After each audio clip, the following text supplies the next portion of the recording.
Good morning. Today is Wednesday, August 13th. We're officially halfway through the week, and this is Wake Up with KERA News. I'm Andrew Garcia.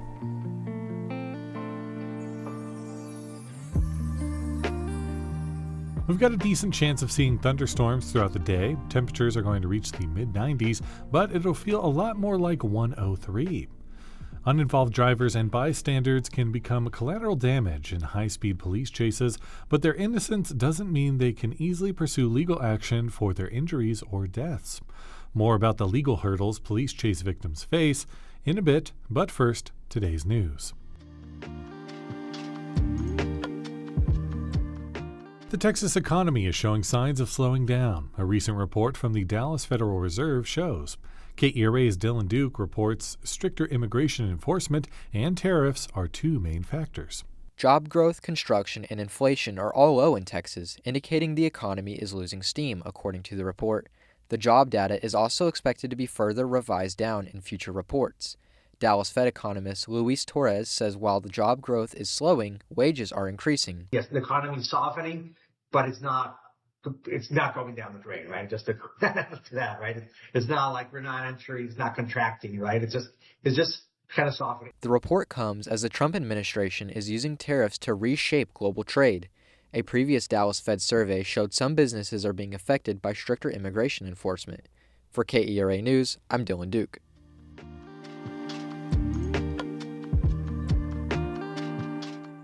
The head of the Tarrant County Republican Party targeted a state House member with anti-Muslim remarks on social media this week. KERA's Penelope Rivera reports it comes a month after Republicans called for his resignation over similar online behavior. Among other anti-Muslim remarks, Tarrant County GOP Chairman Beau French called for federal officials to denaturalize and deport Democratic State House Representative Salman Bojani, who's originally from Pakistan. Bojani represents parts of Arlington, Euless, and Bedford. He said these kinds of comments are nothing new to him.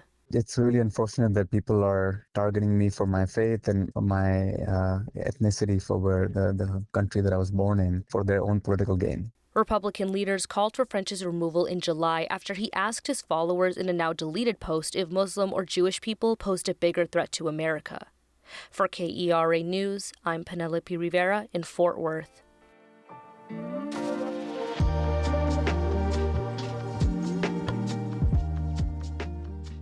For years, courts and law enforcement advocates have agreed that police officers should be protected from some lawsuits because their jobs are inherently dangerous. That principle is known as qualified immunity, but critics say that doctrine unfairly shields police from legal consequences in cases where just one choice could have prevented tragedy. As KERA's Tolawani Osibamawo reports, the tension between those ideas is especially apparent when people try to sue police over high-speed chases. Stating your name for me, of course I know it, but state your name for me.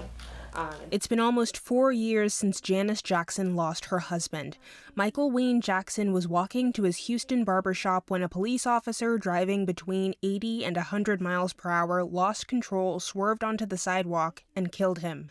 The officer was on his way to assist with the pursuit of 5 teenage carjacking suspects. Janice recounts calling his phone after hours of not hearing from him. It kept ringing. And so I said, no, I don't know why you're not answering the phone. Pick up the phone. You said we was all going out to eat, not knowing that he was dead. Jackson and 3 other women who lost their loved ones in Houston police chases sued the city in 2022. After some initial success in the trial court, a federal appeals court opened the door for Houston to avoid liability through governmental immunity. It's meant to shield governments from civil liability for officers' actions unless they acted outside their discretion or in bad faith. And legal experts say it's often difficult for plaintiffs to overcome. Claire Andreessen is a professor with the South Texas College of Law. So I would imagine if I'm like, say, City of Houston, every single time I'm going to be arguing that my employee would be shielded because they acted within their discretion and in good faith. It's up to the plaintiff to prove whether governmental immunity should be waived, but often an officer's behavior has to be especially egregious for that to happen. UT Law professor Jennifer Lauren says that's an even harder case to make when someone's leading police on a high-speed chase. Use of force against individuals who are to any degree resisting the commands or physical restraints of police is frequently found by courts to occupy what the Supreme Court has called the hazy middle ground of constitutional law. Qualified immunity can also be an outright deterrent against police chase lawsuits. A suspect fleeing Dallas police crashed into Anthony and Dee Baker Welch's car in January, immediately killing Anthony and later Dee. Their family sued both the suspect and the city of Dallas over the crash, but they dropped the suit just 6 months later. Their attorney, Quentin Brogdon, says it's because state law has become increasingly deferential to police officers and their employers. I have come to the opinion that it is nearly impossible, if not impossible, for a victim in a police pursuit chase at least to prevail. He points to a pair of police chase lawsuits the Texas Supreme Court took up last year.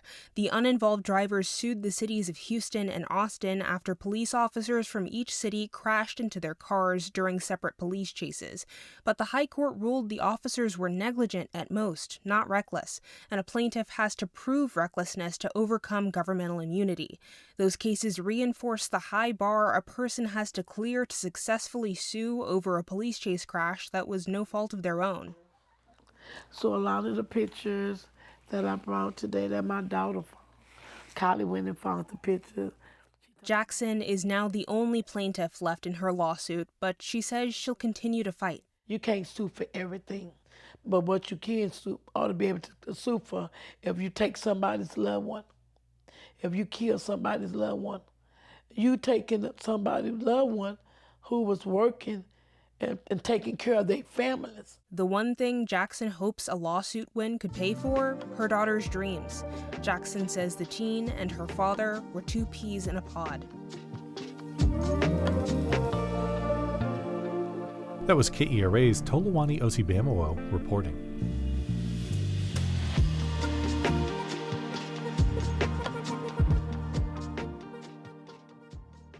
After a stunning attempt at a fourth-quarter comeback by Indiana, the Dallas Wings barely eked out a win in last night's game against the Fever with a final score of 81-80. And this afternoon, the Texas Rangers close out a 3-game series against the Arizona Diamondbacks. School might be back in session, but that doesn't mean summer's over just yet. Head to Alamo Drafthouse in Lake Highlands for Kids Camp, featuring the SpongeBob SquarePants movie. For more information and to find some other fun things to do, visit our Go See DFW calendar at kera.org/calendar.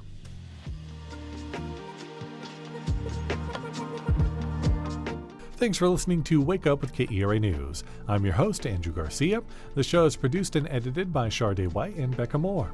For more news in your inbox, visit kera.org/wakeup. That's where you can subscribe to the Wake Up with KERA News newsletter. You'll get a more in-depth look into the news with plenty of good morning vibes. Connect with us on Facebook, Instagram, and TikTok at KERATX. Have a great day, and we'll see you tomorrow.